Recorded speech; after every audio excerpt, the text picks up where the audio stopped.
It's me, it's Queen Osset Haru, and thank you for joining me for another wonderful edition of Asking Aquarius. If you haven't already, please hit the red subscribe button and smack the bell.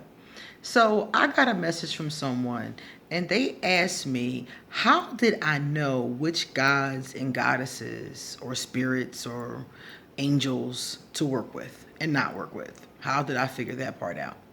And I'll tell you, I'm going to go back to the very beginning. I didn't. And this is why energy and emotion and frequency and vibration is so important. Why feelings are so important, because feelings are how humans feel vibration. So, in the very beginning, part of it is learning how to feel, how to intuit, how to use your energy like tentacles almost to feel the energy, the vibrations, and what's going on around you. So in the very beginning, I didn't know anything. When I first came into spirituality, I knew absolutely nothing. I just started reading. And my first teacher was Iyanla Van Zandt. I started reading her books. And she talked about different energies, different spirits. And one of them just stood out to me.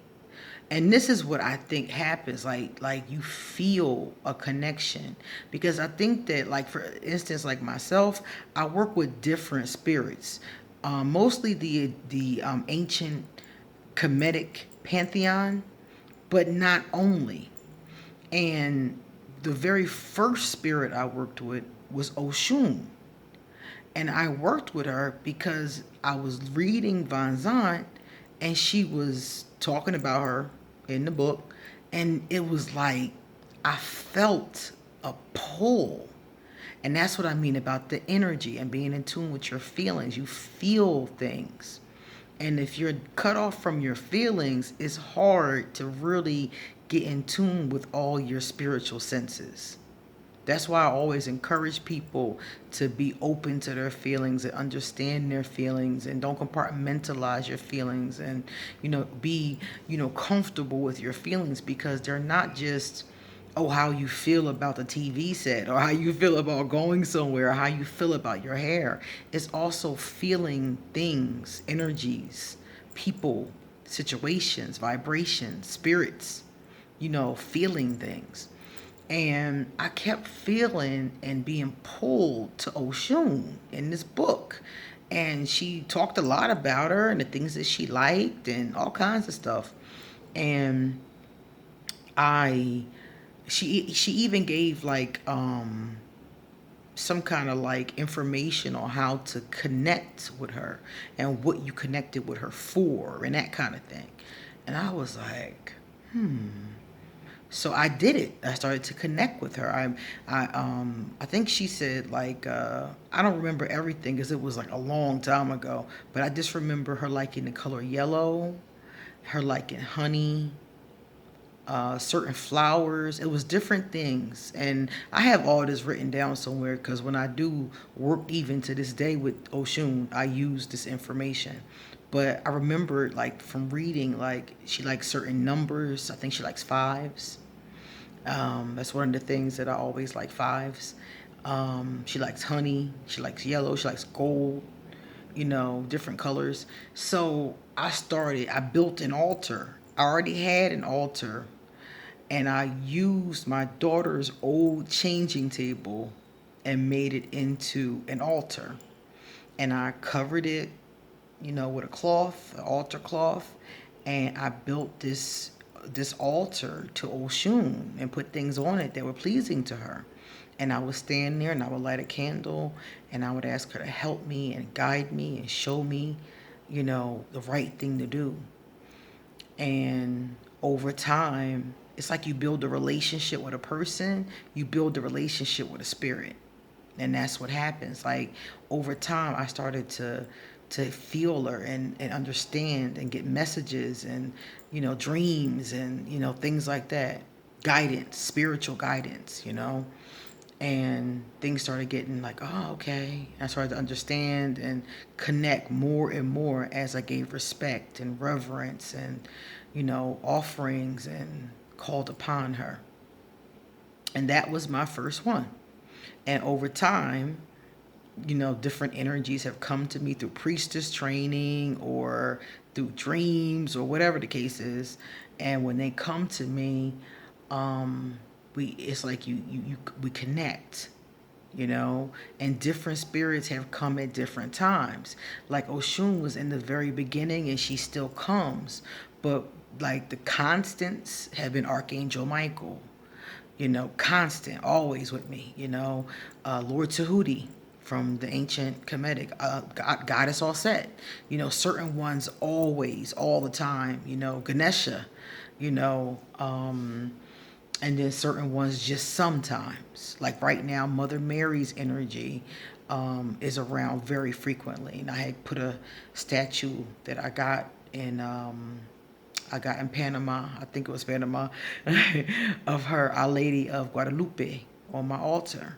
Her vibration came in real strongly when I came into Costa Rica.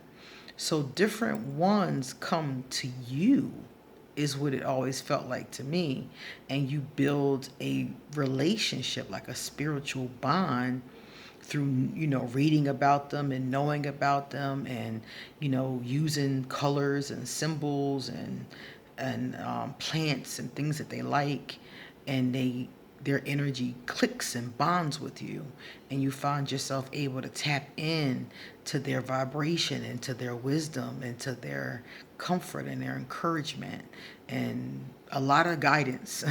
A lot of guidance. Don't go this way, don't do this, go this. You get a lot of that guidance, a lot of dreams, a lot of vibration.